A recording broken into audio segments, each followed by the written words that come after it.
December 23, 2012. Sample Recovery Unit Team Lead Fisher Case reporting on Subject 17, Desmond Miles.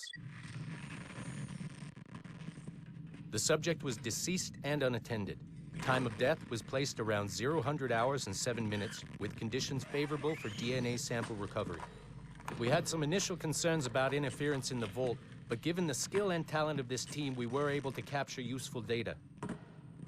I personally retrieved the subject's backpack and extracted a number of objects of interest to undergo detailed analysis.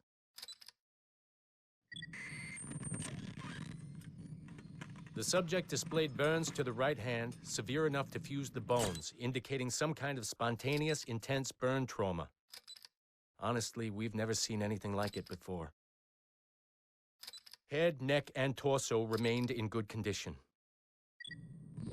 I hand-selected recovery agents to retrieve fluid samples, blood and saliva. We then commenced material extraction and were able to preserve several exemplary samples. Data analysis and sequencing is already underway, and I'm told proceeding with exceptional ease. Thanks to the cloud database and the work of Abstergo Sample Recovery Unit 3, the legacy of Subject 17 will continue uninhibited as Sample 17. Our researchers looked into the life of Altair Ibn Lahad, hoping to find a biography that might serve as a positive role model for Abstergo's global outreach programs. Unfortunately, this renegade assassin proved to be no such thing. In much of his footage, we see a man gleefully flouting some of his culture's most entrenched taboos with an arrogance that borders on messianic. Altair, no! This is not our way! To burn a man's body is forbidden! Many of our researchers felt that the arguments articulated by Altair's rival, a man known as Abbas, were clearer and more cogent than any we heard from Altair. I've recently put in a request that more effort be dedicated to locating one of Abbas's descendants, if any exist. It's clear to us that Altair's transgressions were the primary motivation behind the ultimate dissolution of his despicable order by the middle of the 13th century. We therefore strongly recommend a pass on this property, in favor of a more agreeable and inspiring figure from this era.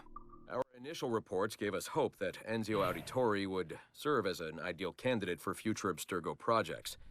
His charisma, sexual magnetism, and wry humor gave him all the qualities of a leading man. However, his corruption by the assassin order robbed him of these qualities as he fell deeper and deeper into a spiral of revenge. Enzio was frequently known to articulate a passive acceptance of evil.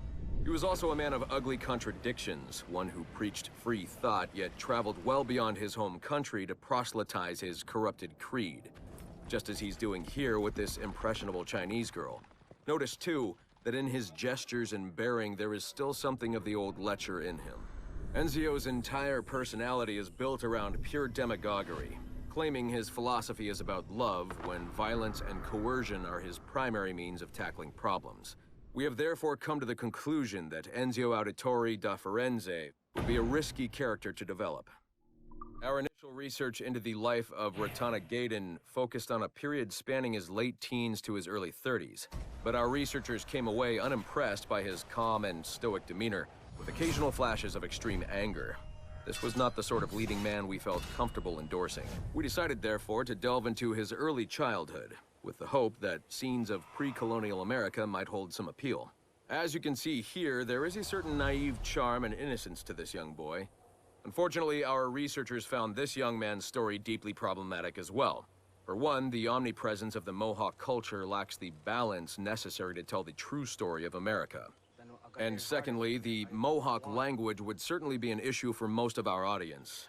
We therefore feel that although Ratana Tenkon's early life would be of some interest to our more educated viewers, it's unlikely that his story would appeal on a broader scale, being too foreign, as it were, to normal audiences.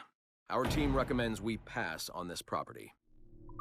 Initial reports on Aveline de Grand Prix led us to believe she would be too controversial and impulsive to appeal to a wide audience. Teenage memories show her brainwashed and trained to kill political foes of her highly unstable mentor, Agate. Additionally, Aveline spent a disappointing amount of time in the Louisiana bayou, consorting with smugglers of the lowest kind. Oh, I try never to think. Which we felt risked her appeal to our female audience, which is now approaching 50%. However, as Aveline matured, a new side emerged. A well-mannered and considerate lady of poise and compassion. Aveline came to embrace a new mentor, her stepmother, Madeline Delisle, a tireless fighter for the rights of slaves. Thank you, Madeleine. With some editing to prioritize this relationship, we feel Aveline's story will more than meet our needs. Our team recommends a go on this property. Get this one to market quickly.